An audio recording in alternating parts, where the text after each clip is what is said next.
Good afternoon and welcome to Matters Financial and Geopolitical from a Frontier. It's been extremely cold here in Nairobi, I must admit, and I keep asking friends all over the continent whether it's cold there too. And I can report back and say Mombasa's cold, Zanzibar isn't, Malawi's cold, Botswana's cold as well.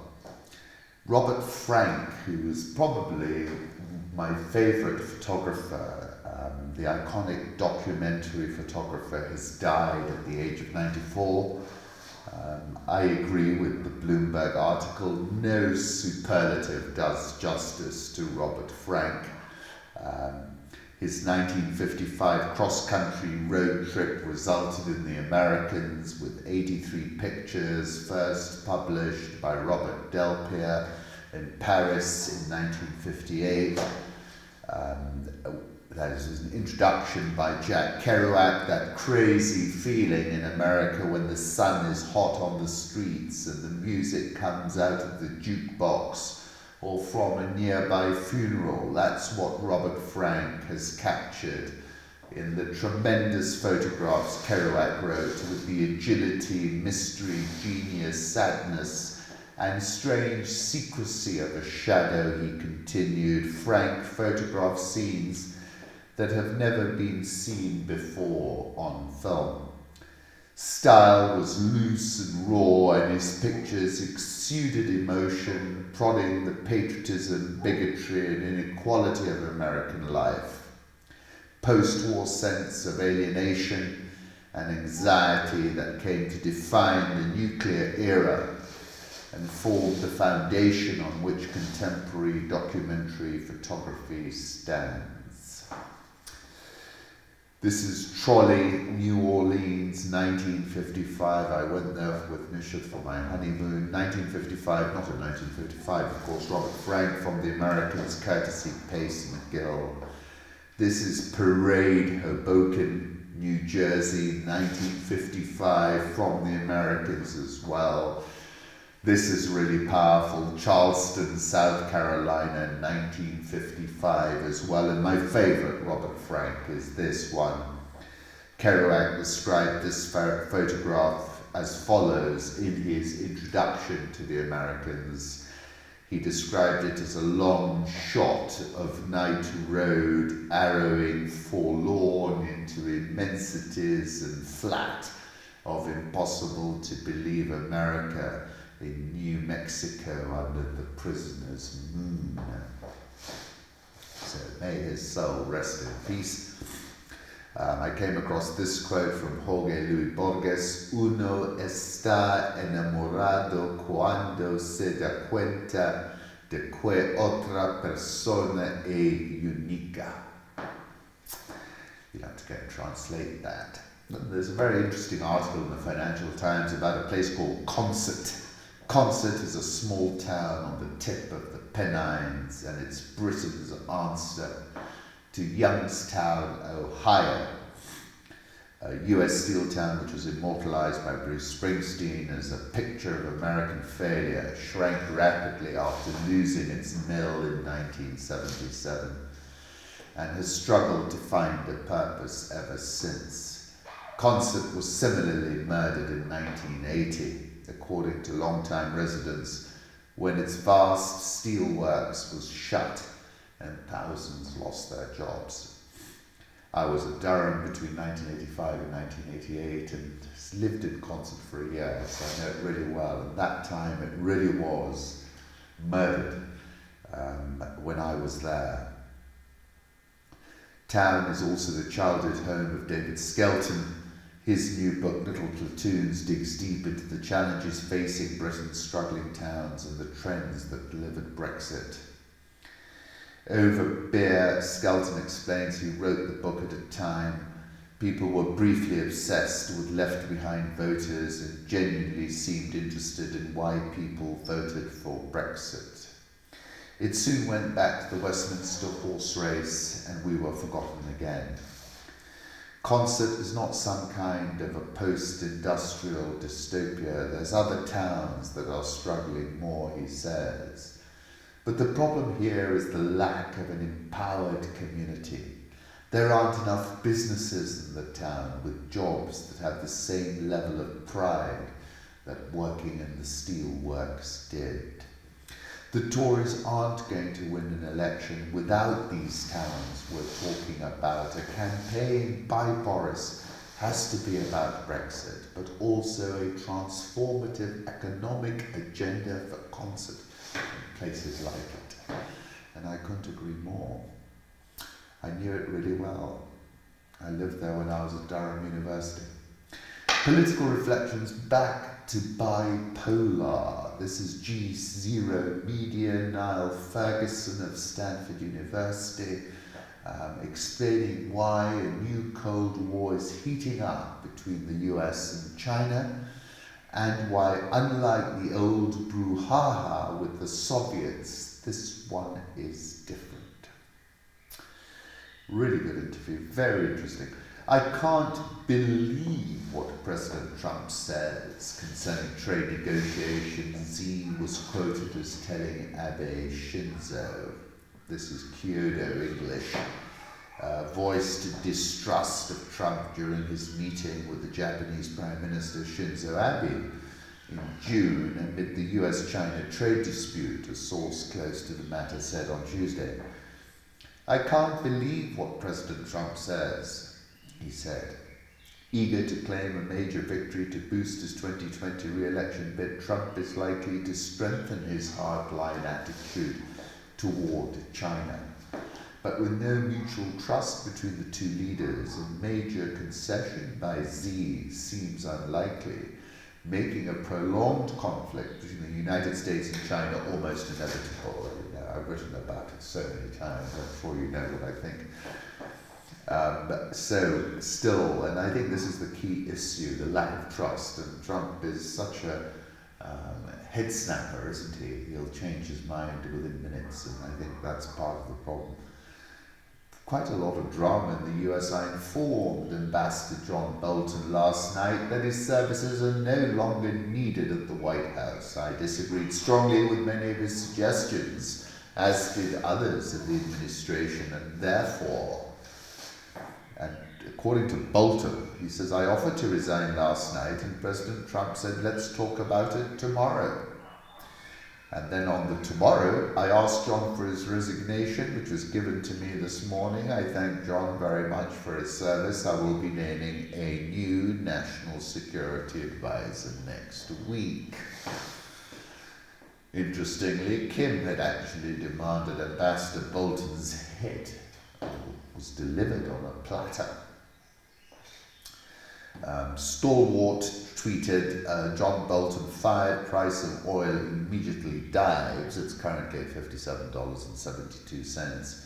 And Chigel rebutted his interpretation, saying, in my opinion, oil did not fall because of Bolton. It fell from the EIA report.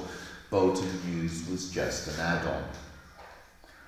And then the Daily Show, imagine getting fired for the advice, don't throw a 9/11 party for the Taliban. So there we have it. It'll be interesting to see who fills that appointment. But clearly the view is that he's soft pedaling on Korea, then release some missiles and seeking a meeting face-to-face with Rouhani. There's a school of thought that the whole Iranian story is just about tearing up a deal which had Obama's name on it and putting his own name on it. You guys should get out of London to Consett, probably. Go and talk to people who are not rich Remainers. This is Dominic Cummings on BBC Politics. I asked on the 5th of August, Johnson has elected to take quite properly an impossible is nothing and can-do political posture, but the bottom line is, can he swing it? And that seems to be the question that Cummings has got to answer. Gantz, who's standing against Netanyahu, said Rashida Tlaib and Ilhan Omar would have, if they'd been allowed to visit the West Bank, would have seen that the West Bank is the second best place in the Middle East for Arabs. If one is not a Saudi billionaire, The best place to be an Arab in the Middle East is in Israel, and the second best place to be an Arab in the Middle East is the West Bank. Trump, this is hilarious. This is, the spat he's had with Chrissy Teigen. This tweet is from S. Kolonak, and you've got to put the sound up. It's just brilliant. As is this, ex-CIA Valerie Plame is running for Congress, and her political ad is undefeated already. That's from Leon Lidigu, and it really is a brilliant, off-the-charts digital political advertisement.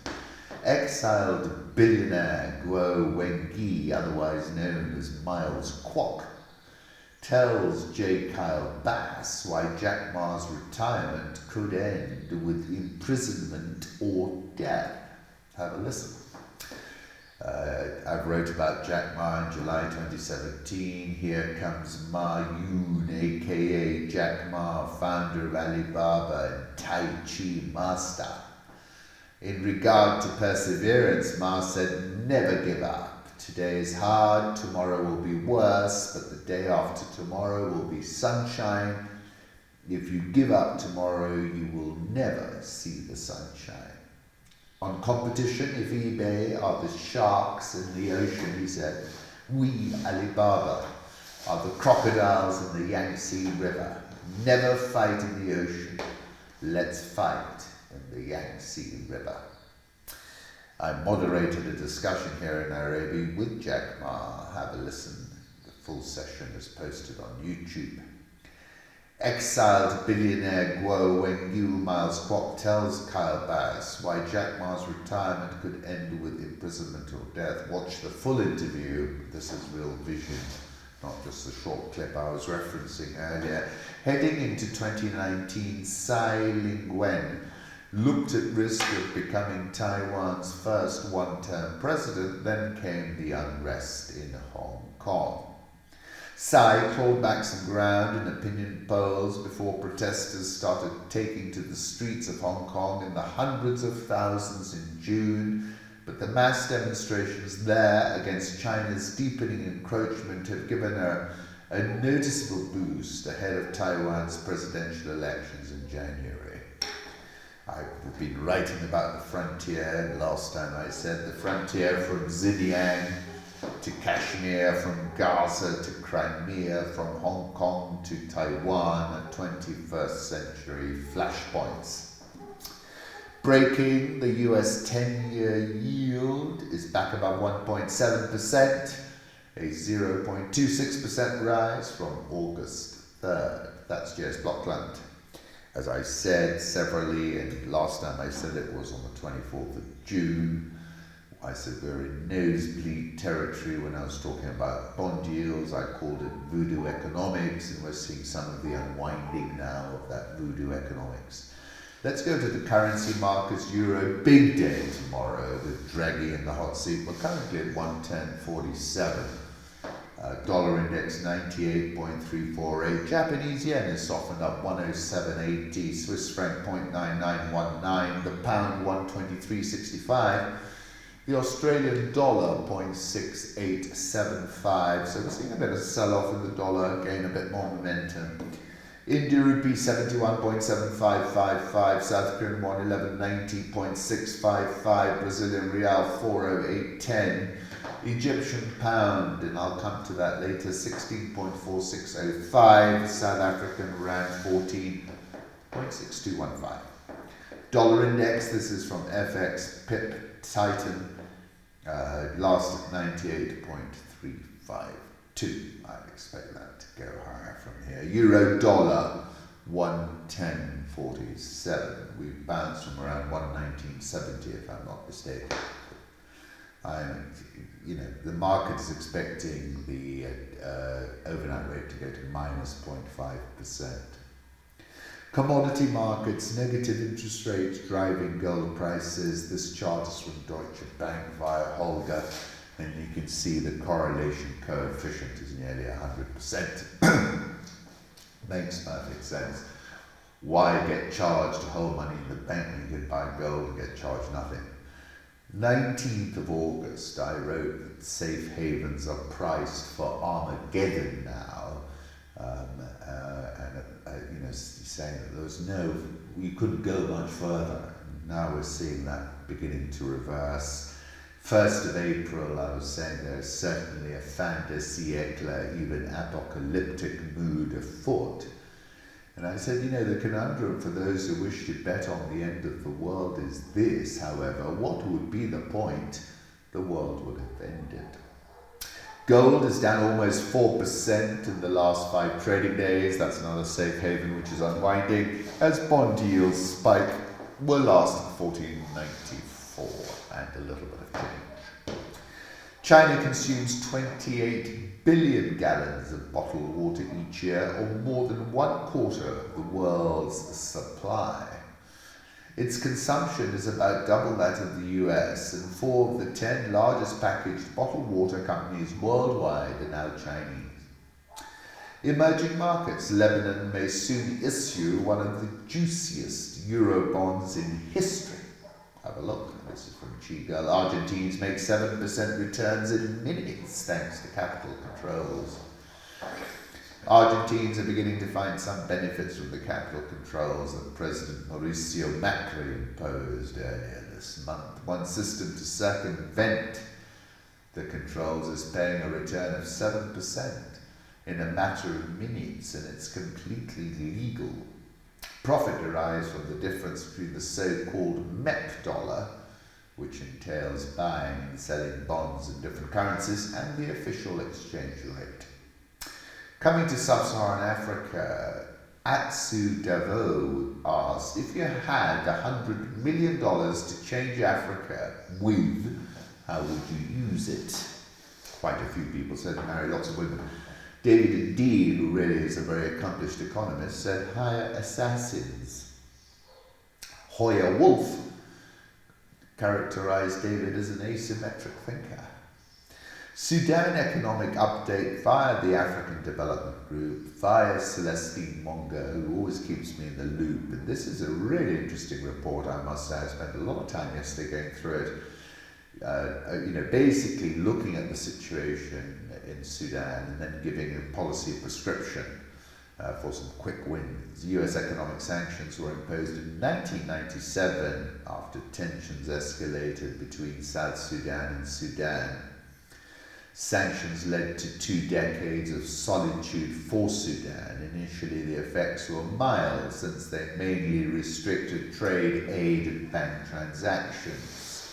Sanctions limited banking sector access to the US dollar clearing system in New York and froze government deposit accounts with US banks. The severity of sanctions for individuals and private business activity began to be felt in 2008-2009 when the US Treasury Office of Foreign Asset Control, OFAC, started to monitor international transactions of all major international banks.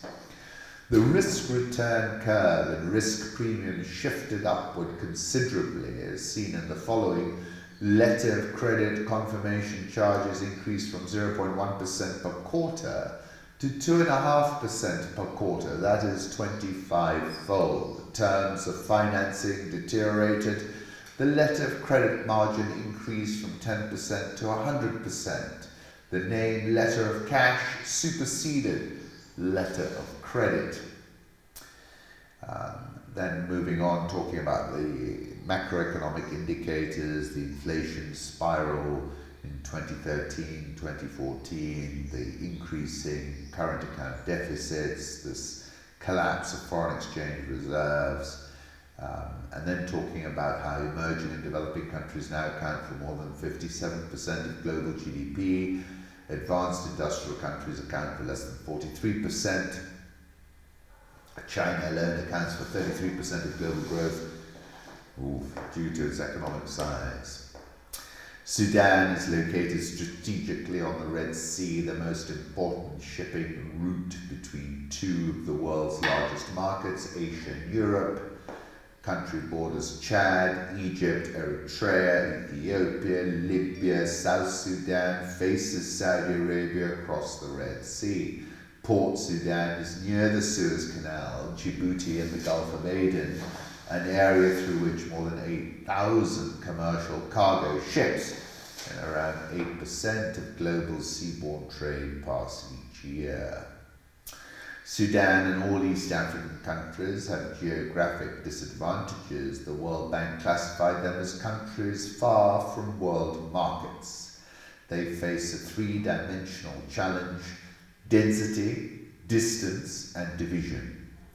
Country's natural resource rent was one of the highest in the world, accounting for more than 15% of GDP in the years around 2007. After the 2011 South Sudan succession, Sudan lost 75% of its oil revenues, and total natural resource rents declined to less than 5% in 2015. Sudan's population is estimated at about 39 million, with 66% living in the rural areas, of whom 20% are largely nomadic. Population is growing rapidly at around 2.1% a year, average household size about 5.8 persons. Share of agricultural value added has maintained at a high level of 39 to 40% of GDP, and agriculture accounts for 80% of the labour force, implying low productivity. However, this is what I found interesting. Per capita GDP rose sharply from 1980, when it was $687, to 2,216 in 2016, before crashing again. It was the fact, I think, that it had risen and then crashed that made it a catalyst for what I call the Oud revolution, or the Oud spring in Khartoum. Because once you've experienced something and lost it, it makes you much more upset than if you've never experienced it at all.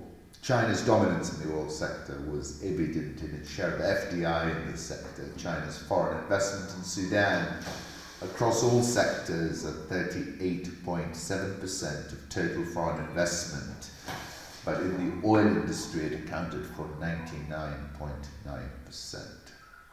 Present value of debts to exports, estimated above 1,400%, is alarmingly above the indicative threshold of 100%, an unprecedented debt distress level never recorded in any pre-highly indebted poor country initiative.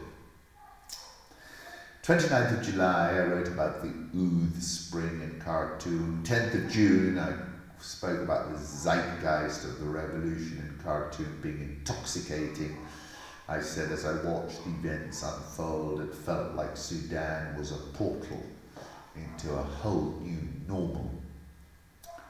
Hugh Masekela said, I want to be there when the people start to turn it around. I said, Sudan is a Masekela pivot moment. Dollar rand 14.62. Nice bounce, 15.50 to 14.62. I missed it completely. Egypt's inflation rate falls to 7.5%, the lowest in 6.5 years. It was as high as 33% in the aftermath of the pound's float in late 2016. That's from Paul Wallace.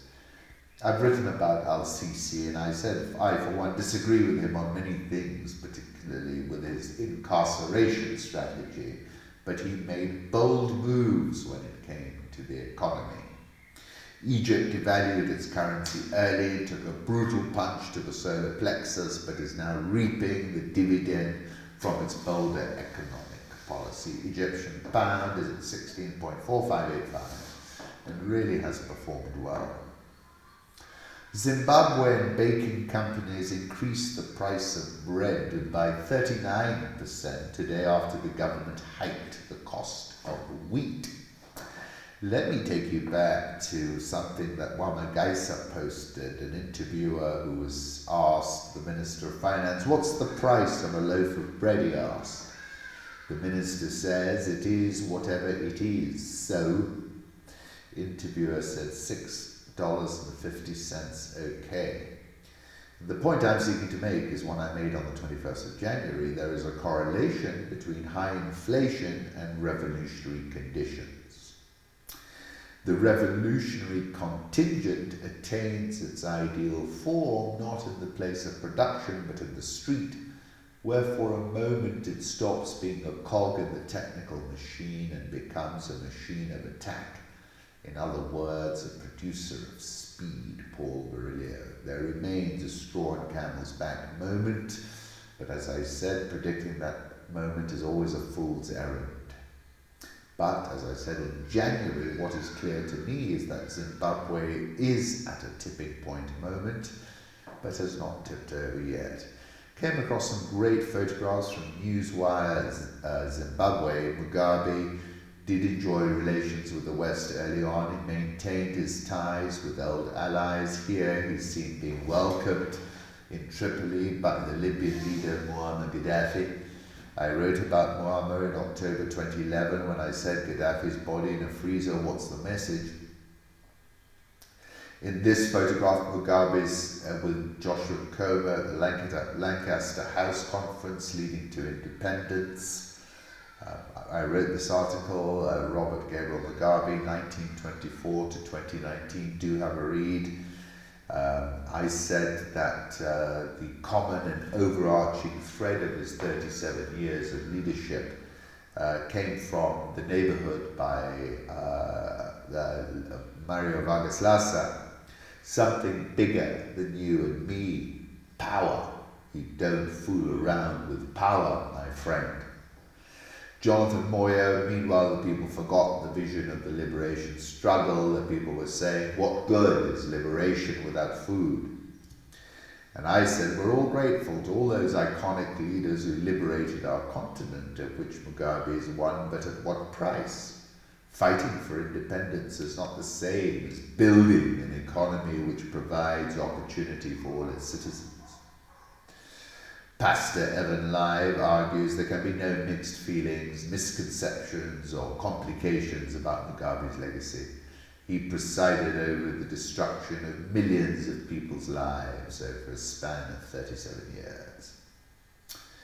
And I said Mnangagwa, who was eulogizing Mugabe as a revolutionary icon, has failed and is frankly as untenable as his erstwhile mentor. Enormously rich country, human capital, seriously talented. I said it's time to boom the economy. In this photograph, President Mugabe is speaking at the Independence Day ceremony, Rufaro Stadium, 1980. I cannot avoid the love that binds me to you and you to me. In this photograph, Britain's Queen Elizabeth II toasts Mugabe during a banquet in the Queen's honour in Harare in October 1991. Prince Charles, the Prince of Wales, visits Zimbabwe to officially confer independence from the United Kingdom. Lord Christopher Soames, Governor of Southern Rhodesia. Mugabe, President of Zimbabwe. That's from the 16th of April 1980. Mozambique has just about completed the restructuring of its $727 million Eurobond. The Finance Ministry announces that 99.5% of holders have agreed to swap into a new $900 million instrument maturing in 2031. MERJ is raising $4 million in world's first tokenized IPO. Tokenized stocks of digital assets representing shares. IPO values the operator of Seychelles' Boris at $25 million. So that's interesting. MERJ, which operates exchange, is selling 1.65 million shares at $2.42 each. For your calendars, Jude Njomo, who's an MP, his banking amendment bill is slotted in for debate by Kenyan legislators today. That's from Ramanyang. Clashes directly with the Finance Bill 2019, which aims to repeal the rate cap law imposed in 2016. High Court nullified that bit in March. I said it is no longer possible to repeal the rate cap, in my view, because it would blow up the government of Kenya balance sheet. Because the first thing that would happen is interest rates would go much higher. That would hit the government. Then you'd have a backup. That would also hit bank balance sheets as well. And I think you'd get a double whammy. After their merger, KCB NBK would have a 16.51% share of banking services in Kenya, NIC CBA 10.67%, Co-op Bank 9.93%, Equity 9.85%, Standard Chartered 7.11%, Diamond Trust 6.72%, Barclays 6.57%, Stanbic 5.65%, INM 4.78%. And with that, I shall take my leave and thank you for stopping by.